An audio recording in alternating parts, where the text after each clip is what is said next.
segunda carta de Paulo a Timóteo, no capítulo 3, no versículo 15. Está escrito assim: toda a escritura divinamente inspirada é proveitosa para ensinar, redarguir, para corrigir, para instruir em justiça, para que o homem de Deus seja perfeito e perfeitamente instruído para toda boa obra. Até aí. Toda a escritura divinamente inspirada. Primeiro, a palavra de Deus é divinamente inspirada. A autoria da Bíblia não é humana, é divina. Cunho divino, divinamente inspirada. Deus soprou, Deus respirou, Deus, a sua palavra, então ela foi escrita. E essa palavra inspirada, dada ao homem, as escrituras, é proveitosa para ensinar. A Bíblia contém inúmeros ensinos para um homem que é um eterno vir a ser. O homem está sempre aprendendo em vida, e nada melhor do que o manual do homem para ensiná-lo, a palavra de Deus, para redarguir e corrigir, para exortar, para doutrinar o homem e corrigir, tirar o homem dos maus caminhos, das ações erradas e colocá-los nas corretas, e para instruir em justiça, para fazer o homem e permanecer justo, fazer o homem justo e fazer com que ele permaneça justo, andar em justiça. Aquele que segue a Bíblia, anda por ela, é um homem que andará em justiça. Por isso ele diz, a palavra de Deus é apta para instruir em justiça. E para que tudo isso?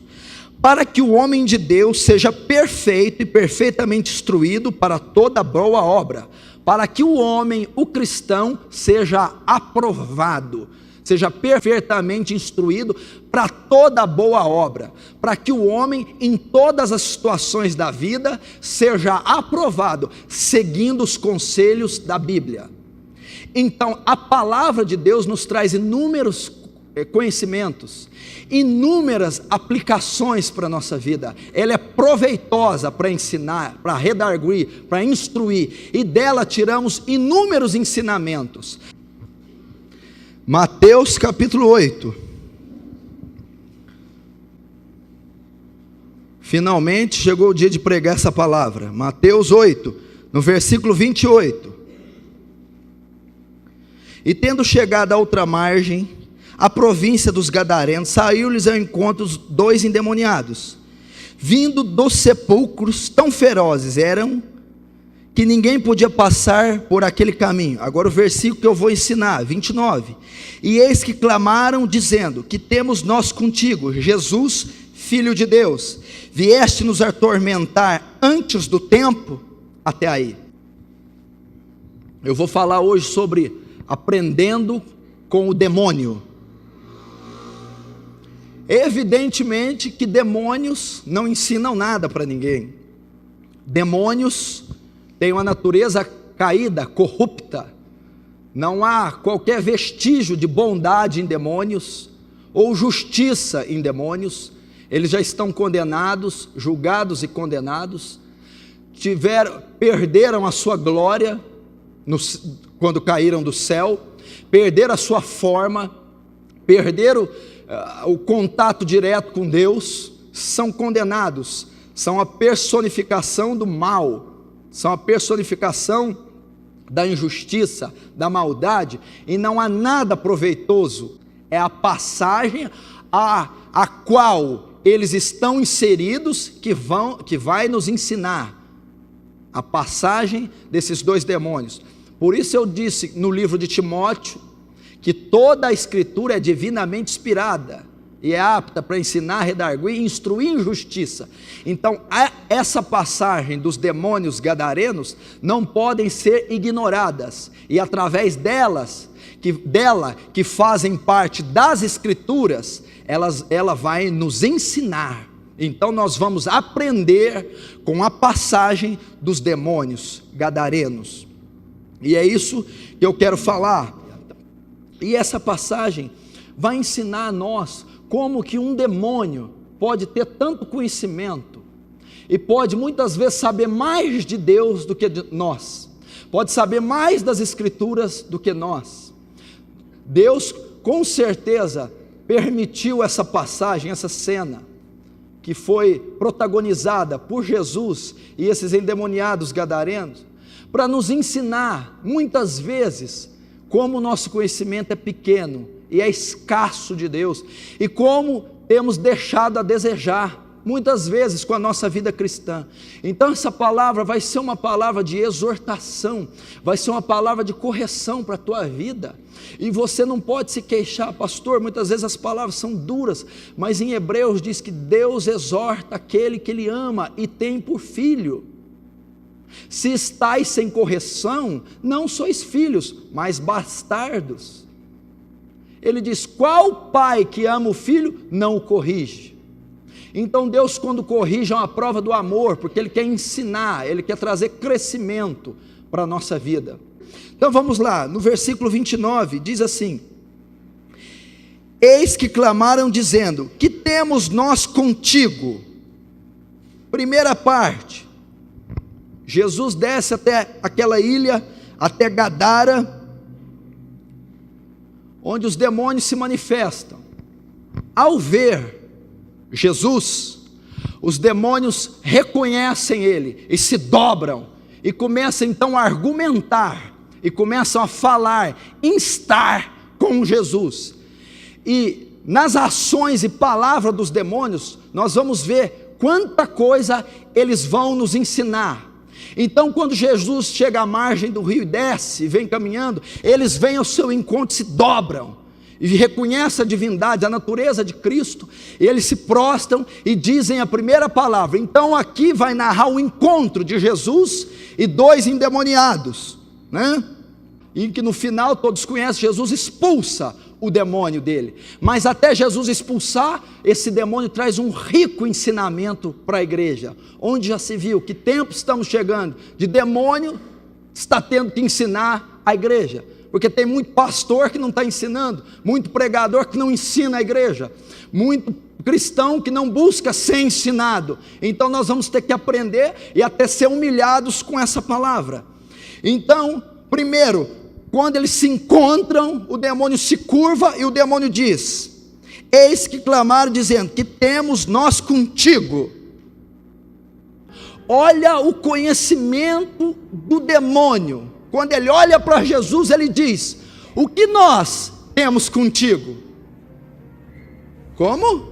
Jesus, você é santo, você é justo, nós somos caídos, pecadores, não há parte no justo com o injusto.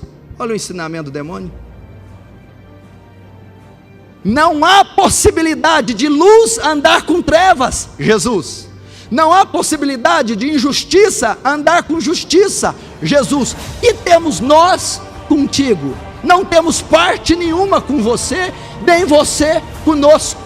Ele está ensinando o ensinamento de Paulo aos Coríntios, 2 Coríntios, no capítulo 6, 14, não vos prendais a um julgo desigual com os infiéis, porque está escrito, que sociedade há a justiça com a injustiça?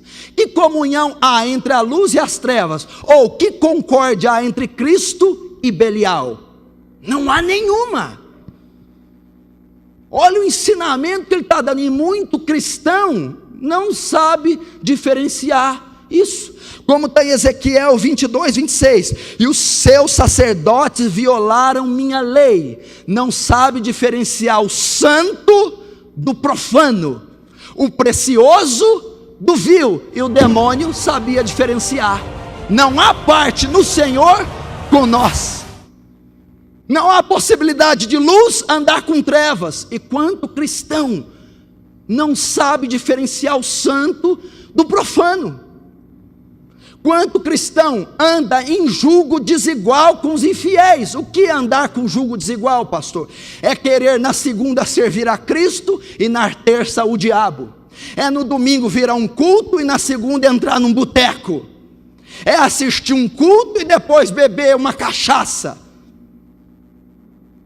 É vir num culto e ir para a balada. Julgo desigual. É um homem cristão querer namorar uma mulher ímpia. Uma mulher cristã querer namorar um homem ímpio. O demônio declarou: que parte temos nós contigo? Não existe isso. E muitos de nós não sabemos. O meu povo não sabe diferenciar o santo do profano.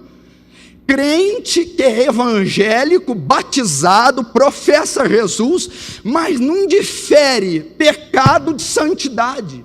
Anda de qualquer jeito, tem uma vida de qualquer jeito. Meu filho, sabe o que o demônio está ensinando aqui? Ele está ensinando um princípio de santificação. Jesus, você é santo.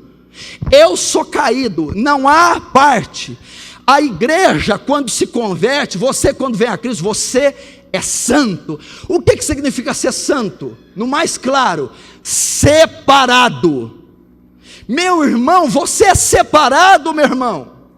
Você se separa. Deixa eu te dizer, em Malaquias diz assim: e outra vez farei diferença entre o ímpio e o justo, entre o que serve a Deus e o que não serve. Quando Deus olha dos céus para espiar a terra e olha para a tua vida, há diferença entre você e o ímpio?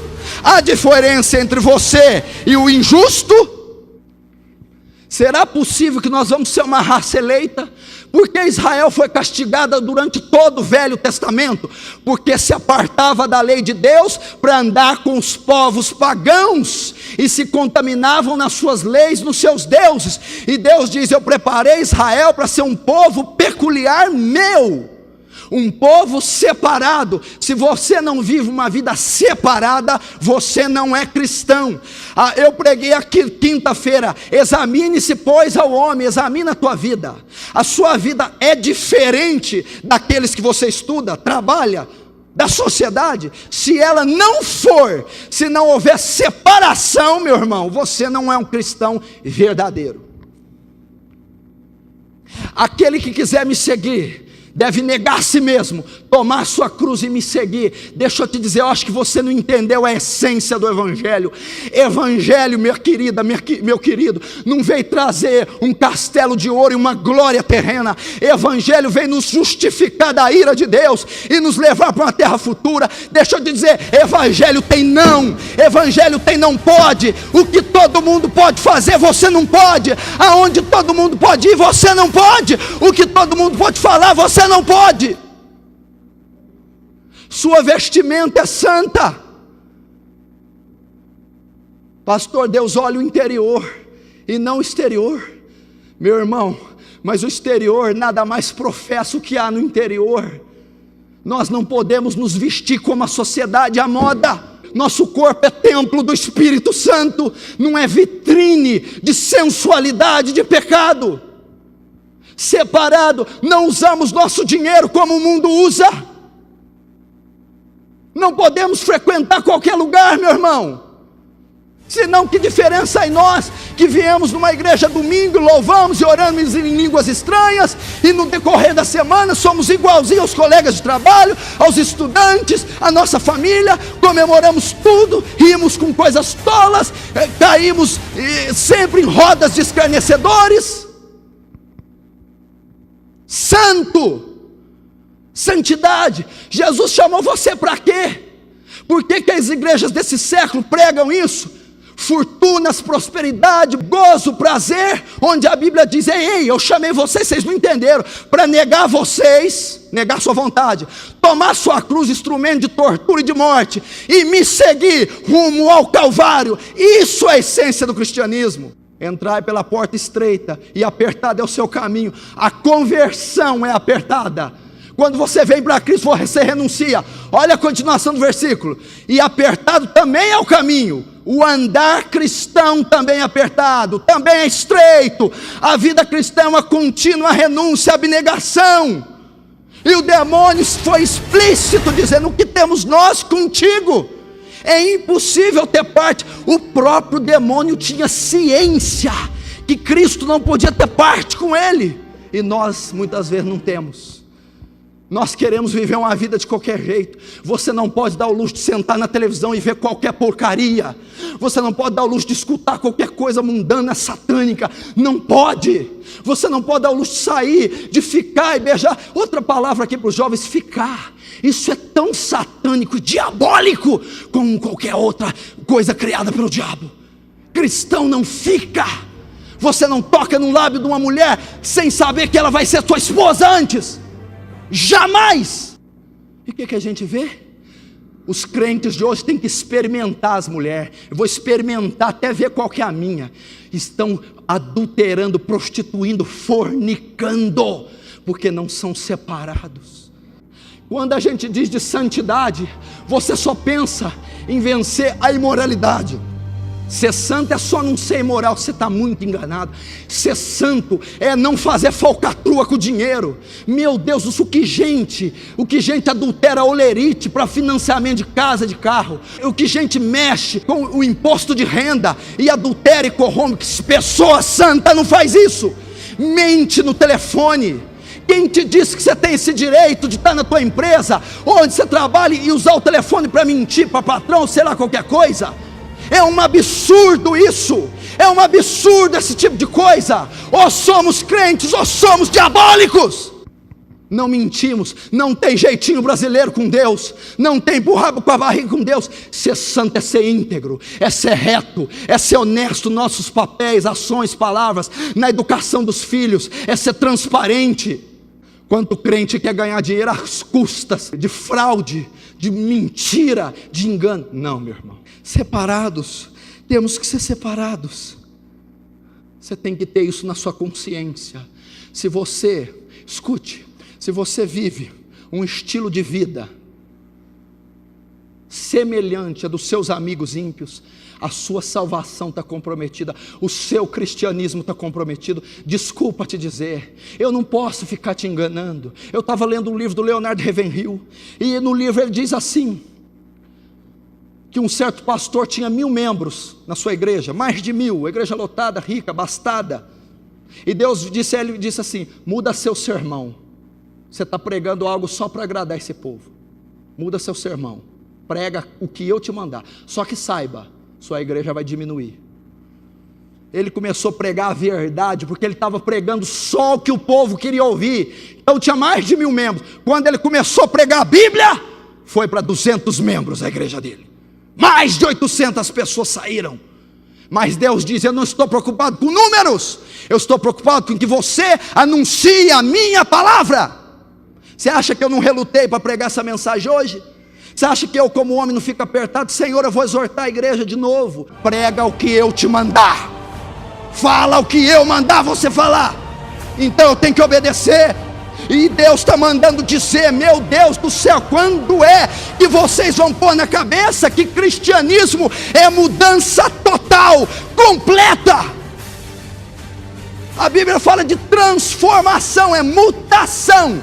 Quando se vem para Cristo, há uma transformação. Eu dou o exemplo aqui da lagarta que vira borboleta, meu irmão. É um animal mucoso, rastejante, de formato cilíndrico. Quando ela vai para o casulo, ela se transforma num inseto voador colorido. Ela muda 100%, há uma metamorfose. Ela não mudou a cor apenas, de lagarta branca para marrom. Ela se transformou 100%. Isso é cristianismo, não são gotas de melhora, de mudança, é transformação. Ou você é, ou você não é. O que o próprio Jesus diz em Apocalipse capítulo 2 para a igreja de Laodiceia? Quem dera fosse frio ou quente, mas porque és morno, vomitar-te-ei da minha boca. O que é o morno? Morno é aquele que vive dentro da igreja, mas nunca se converte, nunca se entregou 100% para Deus, nunca converteu mente, alma, espírito, nunca. É morno. Ele quer conciliar o pecado com Deus, ele quer conciliar as práticas do mundo com a justiça. É impossível, será vomitado da boca de Deus. Vocês não conhecem essas partes do Evangelho. Acha que Evangelho é só isso. Vai ler Mateus capítulo 10. Não pense que vim trazer a paz, disse Jesus. Não vim trazer a paz, mas a espada. Vim pôr divisão no lar, o filho e o pai, a mãe e a filha, a nora e a sogra.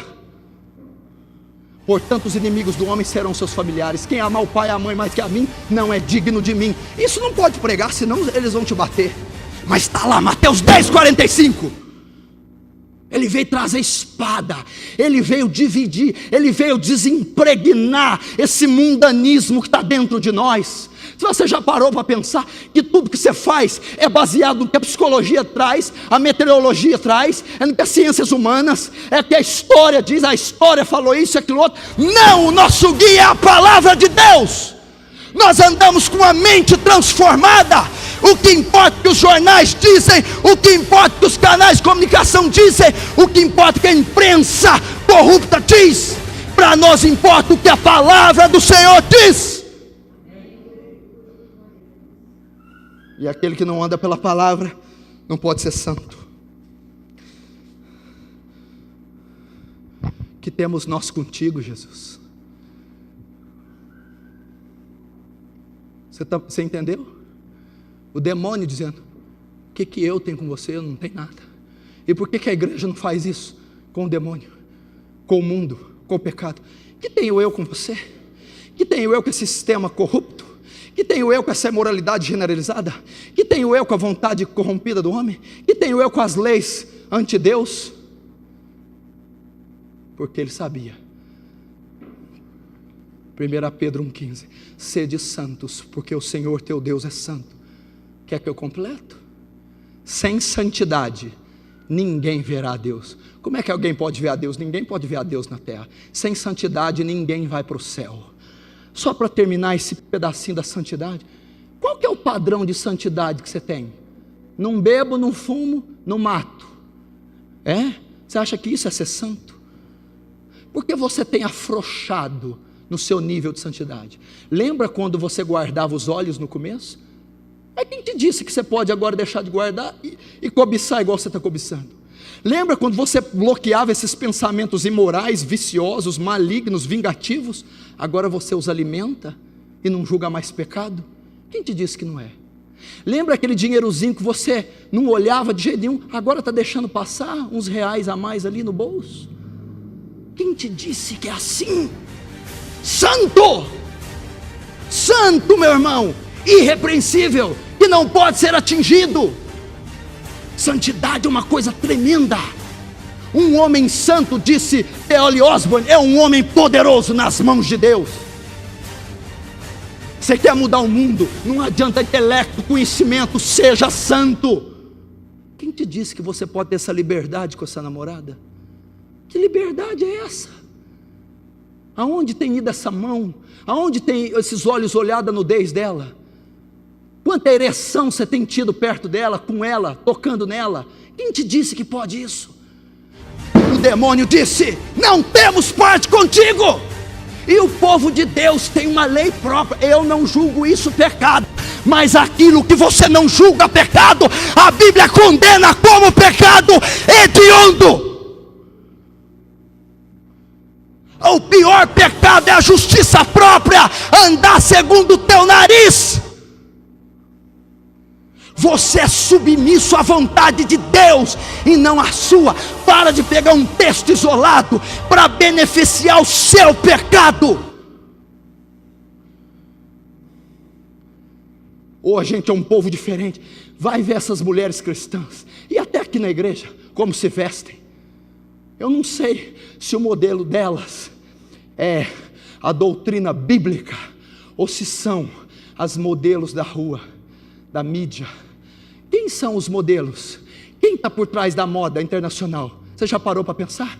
Os estilistas, homossexuais, lésbicas, pessoas que cultuam nova era, cultuam deuses falsos, estão por trás da moda, estão por trás da roupa que muita gente baba e está usando.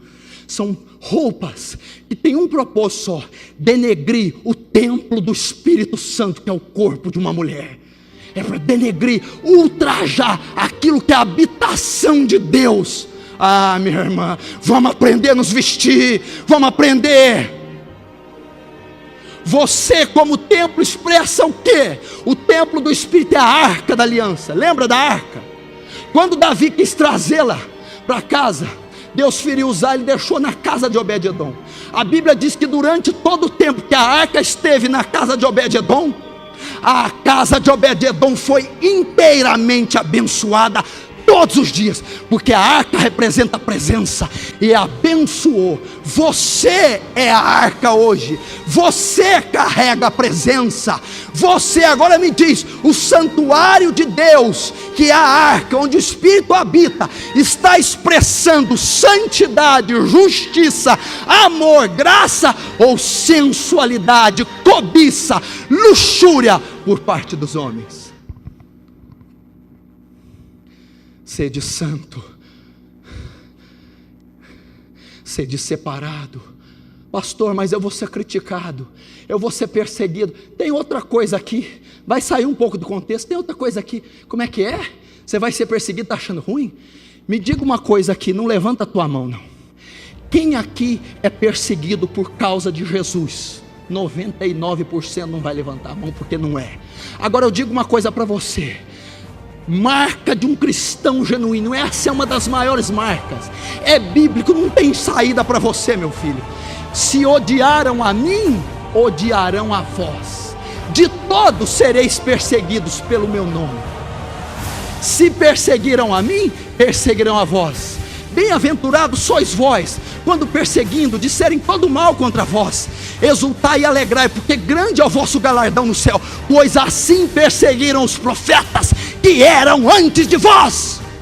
Marca de um cristão genuíno é ser perseguido.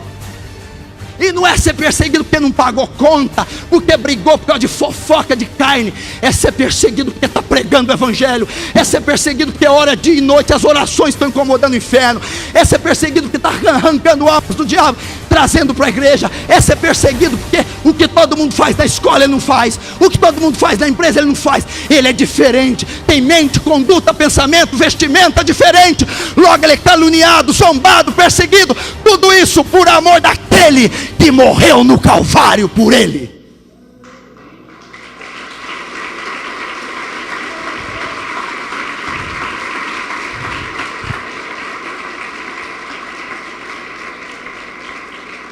Agora, se você não tem isso, desculpa, o cristianismo seu não está. Pastor, você tem certeza absoluta? Porque a Bíblia diz assim: antes andávamos segundo o curso do príncipe das potestades do ar, éramos filhos da ira, desobedientes, mas Deus nos resgatou do império das trevas, nos transportou para o reino do Filho do seu amor. Quando você se converte, você passa a ter um oponente instantâneo, o diabo, Satanás. Quando essa vida, ao cristão ter uma vida poderosa, ele é uma afronta para o inferno, logo ele é perseguido. Porque a vida dele, a oração dele incomoda o diabo, o evangelismo dele incomoda, a roupa dele incomoda, todas as ações daquele crente são afronta. Então o inferno invariavelmente se levanta contra ele em perseguição.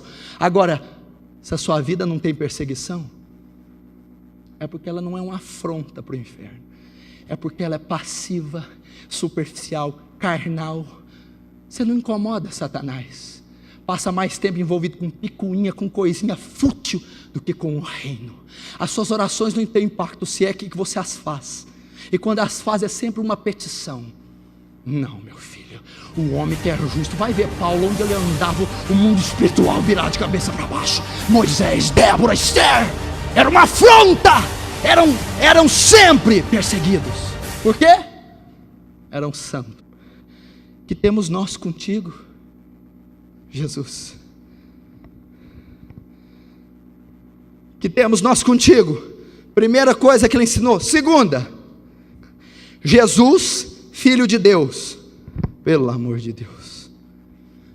Primeiro, não temos parte com o Senhor, que temos nós contigo. Depois ele dá o nome, Jesus, que era conhecido, porém o adjetivo não. O Filho de Deus.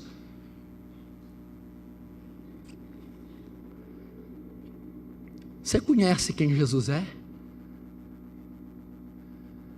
que ele está dizendo aqui? Lembra em Atos 19, 15? Quando os filhos do sacerdote Cefas foram expulsar os demônios do endemoniado, demônio, nós te conjuramos no nome de Jesus que Paulo prega. O demônio diz assim: Paulo eu sei quem é, e Jesus eu conheço, ele é o Filho de Deus. O demônio estava dizendo: esse Jesus é o Messias enviado, é o Filho do Deus vivo, Deus se manifestando na terra por intermédio dele. Eu quero fazer uma pergunta para você. O demônio disse: Jesus eu conheço. Você conhece a Jesus? Pastor, como é que pode um demônio conhecer Jesus? Ele é demônio, ele é capeta, Deus não tem parte com ele. Não, você esqueceu de onde ele veio.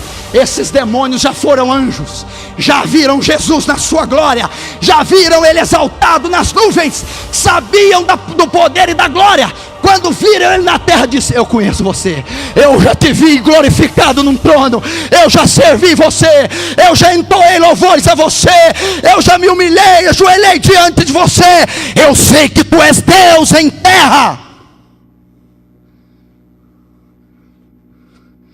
Ele já viu, nós não vimos. Nós não vimos. Ele subiu ao terceiro céu. Quando o véu foi rasgado, você não subiu ao céu, o céu desceu a você, a glória foi exposta. Então aquele demônio conhecia Jesus, porque estava continuamente no Santo dos Santos, no céu.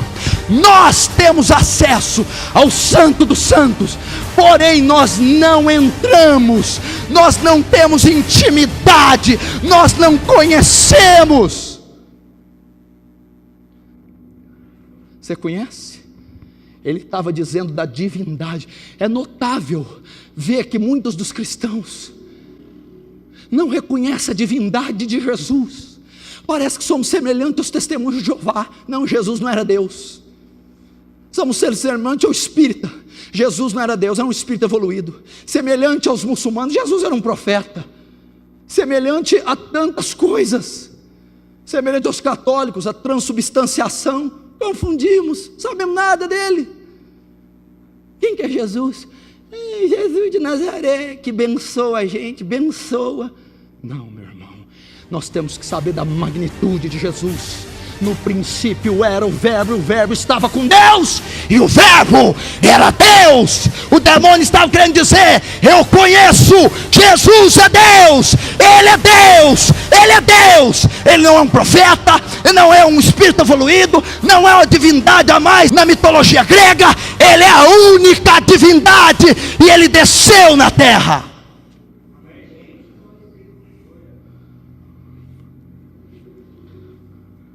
Somos semelhantes ao irmão do filho pródigo. Você conhece o irmão do filho pródigo? Você ouve falar muito no filho pródigo. E no irmão do filho pródigo? O irmão do filho pródigo não saiu, não gastou nada com ninguém, não pecou, ficou quietinho, como um excelente fariseu. O irmão dele volta arrebentado, sujo do pecado. O pai perdoa, lava, mata o novilho cevado e dá para o filho pródigo. O irmão do filho pródigo fica com inveja. Estou tanto tempo com o senhor nunca matou nem um cabrito para mim. Por quê? Você está sempre comigo, nunca pediu? Ele está querendo dizer assim, ó, são os crentes religiosos, têm anos de conversão, estão debaixo do nariz de Deus, mas não conseguem ser abençoados.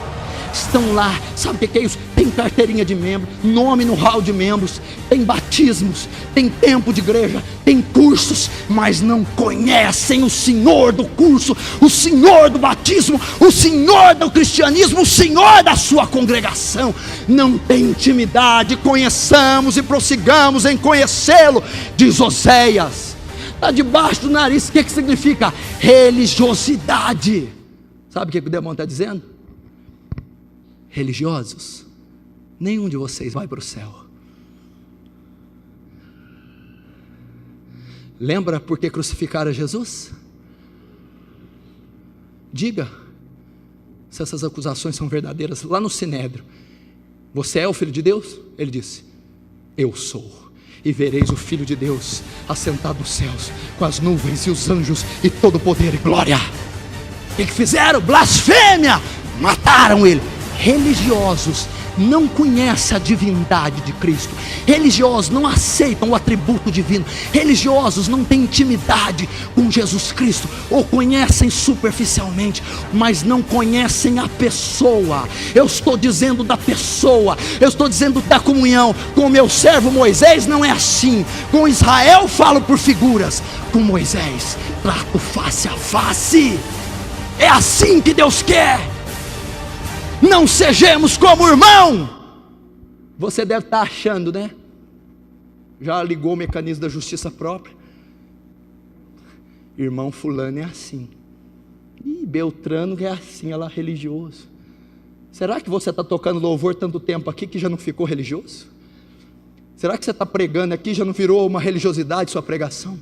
Será que a reunião de oração na segunda já não é um blá blá blá? Será que você pode se gabar de dizer como demônio? Será que você pode dizer com toda a força, com toda a autoridade: Jesus, eu conheço? Será que você conhece aquele que tudo pode, que tudo sabe, que tudo conhece, aquele que tudo é? Jesus, o Messias, o Salvador, o Redentor, a salvação do homem, a redenção do homem, é vinda sobre a terra. O único mediador entre Deus e os homens, o único capaz de manifestar Deus aos homens, o único elo entre Deus e os homens, Jesus. Terceiro, diz assim: que temos nós contigo, Filho de Deus? Vieste aqui nos atormentar até aqui. Viestes aqui nos atormentar. Olha o demônio. É impressionante como nós duvidamos do poder de Deus. É impressionante como nós temos medo dos demônios, não é? É impressionante como vem uma crise na sua vida e você fica: ah, Deus não vai fazer, ai, agora eu não sei. É impressionante, meu irmão, quando algo acontece errado, uma crise conjugal, ou obra de demônios na sua vida, ou você entra numa campanha e você não crê no poder de Deus, você não crê que ela é tão grande assim. Olha o demônio: vieste nos atormentar. O demônio está declarando duas coisas. Primeiro, você tem poder de nos atormentar, você é mais poderoso do que nós podemos ser atormentados por você. Nosso poder é menor do que o seu. Olha o que o demônio declarou: vieste nos atormentar. Podemos ser atormentados, somos mais fracos, somos limitados, somos submissos. Ele não, ele é todo poderoso, ele não se submete a ninguém, ele não se sujeita a nada. Engraçado que esse Deus habita em você, habita na tua vida. Por que você tem tanto medo? Por que você tem tanta dúvida? Por que você treme diante da dificuldade? Se o próprio demônio está dizendo: igreja, aquele que habita em vocês, aquele que está em vocês, tem todo o poder.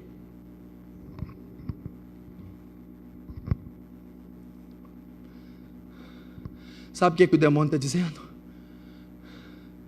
Você diz: pastor, mas o que vem contra mim é forte, o que vem contra mim tem poder. O demônio está dizendo assim: eu tenho poder, mas o que está em você tem todo o poder. É isso que ele está dizendo. Vieste nos atormentar. O demônio disse assim: ó, te conheço, você é o El Shaddai, todo-poderoso. O que significa ser El Shaddai? Por isso que você está nessa fezinha aí, ó. Esse trupico, trancos e barrancos. A força que atua sobre você, escute. O Deus que você lê todos os domingos, escute.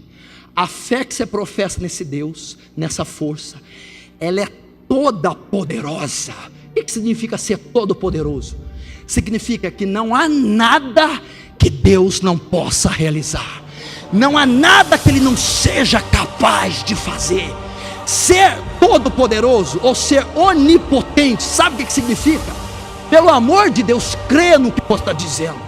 Deus pode fazer aquilo que você sabe, conhece e acha.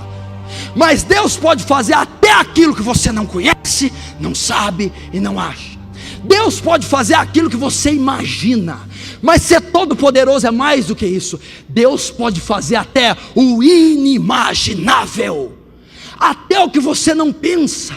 Se você está metido em situações de anos, em situações irremediáveis, situações impossíveis, elas não são nada para Deus, porque elas você pode imaginar uma solução, entendeu? Deus pode dar solução até aquilo que aos seus olhos não tem solução, até aquilo que você não pode imaginar, Deus pode fazer até o inimaginável. Por isso Ele diz: vieste nos atormentar, Tu és a força maior, Tu és capaz, Tu és todo poderoso. Isso tem que encher teu coração de fé. Quem é teu único inimigo? Quem é teu maior inimigo? Quem é tudo na tua vida de ruim? É Satanás. Escute, quem é teu maior inimigo? Satanás. Quem é o que incita teu pecado? Satanás. Quem é o que causa as chagas em você? Satanás.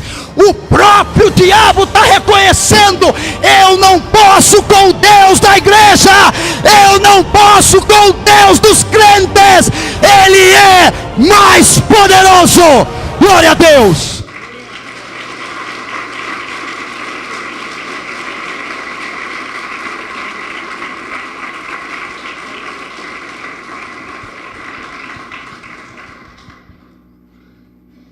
É isso que Ele está dizendo. Seu próprio inimigo foi obrigado, ao estar diante dele, a reconhecer isso. E é interessante notar que nós não cremos como demônio. Nós duvidamos do poder. Achamos que o poder do diabo é igual ao de Deus. Não é. O diabo é muito menor. Achamos que a nossa oração não vai ser respondida. Achamos que não vamos. O demônio não. Você veio me atormentar porque eu sou fraco, você é forte. Você é santo, eu sou caído. E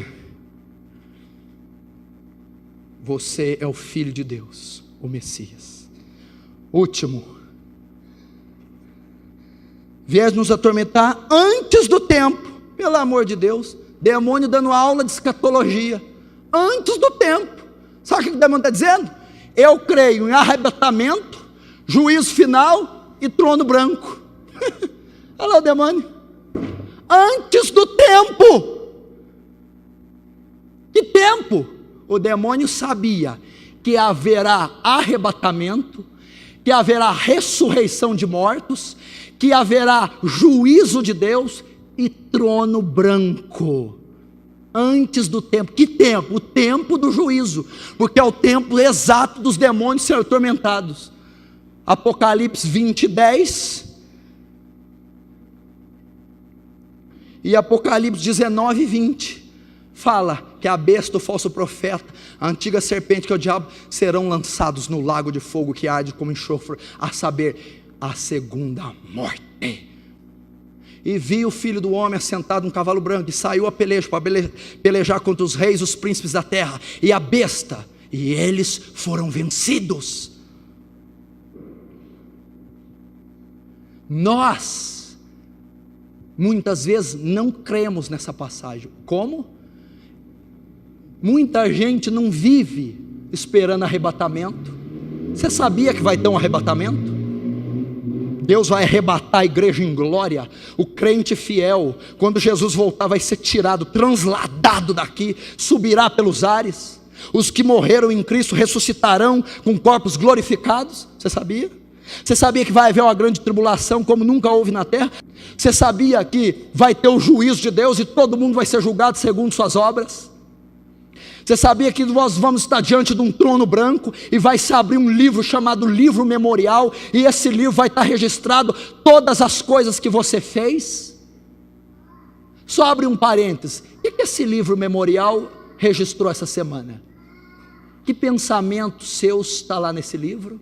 Ações, que coisas obscuras, secretas que você fez, que estão todinhas registradas. Naquele dia vai ser aberto esse livro, vai ser colocado para Deus julgar cada um segundo a sua obra.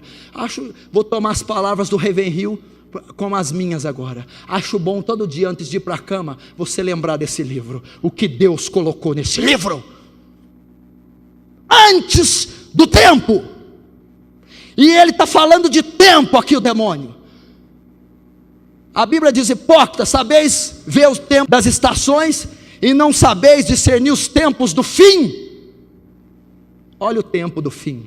Ninguém crê, está preocupado demais com casar, com carro, com dinheiro no bolso, com viagem cara. Você não está preocupado com a economia mundial falindo, você não está preocupado com as eleições, você não está preocupado com a apostasia dentro das igrejas, você não está preocupado com o avanço da tecnologia e da ciência, tudo convergindo para um governo único, uma moeda única, um só governador. Você não está vendo? O apocalipse vai chegar, o cumprimento de tudo vai chegar. Pastor, eu sei de tudo isso e espero isso sim. Você está enganado. Não, você não espera, porque o esperar não é palavras, o esperar é hábitos. A Bíblia diz: aqueles que esperam em Cristo só nessa vida são os mais miseráveis de todos os homens. Aquele que crê no arrebatamento, na ressurreição, no juízo de Deus, vive como tal. Ou será que você vive com temor? Andar em temor durante a vossa peregrinação na terra. A Bíblia diz também assim: vede como prudentemente andeis, não como a nécios, mas como a sábios, remindo os tempos, porque os dias são maus. Agora eu vou te dizer, se o que o demônio está falando é mentira a teu respeito, são suas ações. Ele disse: vieste nos atormentantes do tempo. Eu sei que vai haver um arrebatamento, vai haver um juízo, eu sei. Se você sabe, se você tem conhecimento, você anda segundo aquele que espera o juízo, o arrebatamento. Se você não sabe, você está andando igual Jesus declarou: e os dias da vinda do Filho do Homem serão semelhantes aos dias de Noé. Comiam, bebiam, casavam-se e davam-se em casamento, quando de repente veio o dilúvio e os levou. A vida de quem não espera o juízo é a coma dos tempos de Noé, porque o juízo veio em forma de água, de dilúvio. O que eles estão fazendo? Comendo e bebendo, negócios, dinheiro, viagens, sociais, matéria. Casavam-se e davam-se casamento, romances, namoros, beijos, abraços, vida terrena, vida ímpia. Esse é o teste para aquele que espera o juízo. Espera o juízo? Andar em temor durante o tempo da vossa peregrinação. Olha que coisa poética, olha que coisa, que testemunho, que declaração elegante, poética. Andai em temor durante o quê? O tempo da vossa peregrino cheio de mala. Não somos daqui, estamos peregrinando, não tenho nada com essa terra, estou em temor quanto às ameaças do diabo. É assim que crente vive, porque ele sabe que um juízo virá, ele sabe que o fim se aproxima, ele sabe que Deus julgará com mão de ferro essa terra. Aquele que espera pelo noivo, que crê no juízo de Deus, está ataviando o seu caráter, está se santificando, está se guardando, crescendo na palavra, crescendo na oração, vencendo o pecado, vencendo o caráter, amando o próximo, perdoando o próximo. Essa é a marca daquele que espera o juízo de Deus. Se você está comendo, bebendo, se você só preocupa com coisa da terra, desculpa, você não vai ouvir a trombeta soar, porque só vai ouvir quem for arrebatado. Você não vai ser arrebatado, e você não vai participar das bodas do Cordeiro. Primeiro, então, aprendendo com o demônio. Primeiro, que temos nós contigo, separação entre o mundo e o crente. Segundo, é o Filho de Deus, o Messias de Israel, o Deus encarnado. Terceiro, vieste nos atormentar, tem mais poder que nós. Quarto, antes do tempo, juízo de Deus. Quinto, possui mais conhecimento bíblico que a maioria dos crentes. Aula de Bíblia o demônio deu, bem rapidinho para você entender. Primeiro, conhecia 2 atributos de Deus. Vieste atormentando o tempo, tu és onipotente. Que parte temos contigo? É santo. Santo e onipotente. Conhece atributos de Deus. Estudou na aula de teologia os atributos de Deus. Conhece. Segundo, era ótimo em escatologia. Antes do tempo, ele está falando com Jesus, você não pode trazer juízo agora. As coisas não se cumpriram. Primeiro o Cristo tem que padecer. Olha só, expert em escatologia, a ciência que estuda o fim dos tempos. O demônio então disse, você não pode fazer isso agora, você não morreu, é só quando você for glorificado. Conhecia de Bíblia, escatologia. Terceiro, tu és o Filho de Deus, conhecia todos os livros dos profetas. Quando profetizavam, o filho de Davi, da raiz de Davi, vai vir o Filho de Deus, o Redentor. Expert nos profetas, conhecia a palavra melhor que muitos nós. Quando ele foi tentar Jesus, ele usou versículos, Salmo 91, e é impressionante que cristão não sabe nada de Bíblia. O demônio dizendo de escatologia, de atributo divino, de palavra profética, e nós não sabemos nada. Crescei na graça e no conhecimento de Deus. Toda a escritura divinamente inspirada, apta para redarguir, ensinar, instruir em toda a justiça, para que o homem seja perfeito e toda a obra instruído. Vamos aprender, igreja, a ser um povo bíblico. Vamos aprender a ser um povo que ama a Bíblia, que conhece a Bíblia. Assim teremos força. Então o demônio pede, não me mande para o inferno, me mande para aqueles porcos. Jesus ordena a legião de demônios, sai dos endemoniados e entra nos porcos. Os porcos precipitam no abismo e aqueles homens são libertos. Deus está dizendo para nós, convertei-vos a mim de todo o vosso coração. É isso que Deus quer da igreja. Um compromisso, o cristianismo chama compromisso. Deus quer isso com ele, aliança. Deus não quer que venha no domingo aqui ser curado de uma dorzinha, arrumar um namorado, desencargo de consciência. Fui na igreja domingo, a semana inteira pode fazer besteira. Deus quer pacto, Deus quer circuncidar teu coração, Deus quer ver uma aliança em você inquebrantável. Deus quer encontrar você ataviado, igreja. Está chegando o último tempo, meu irmão. Os anjos já estão rufando os tambores. O céu vai se abrir. O Filho do Homem virá em glória. E Ele vai arrebatar a igreja.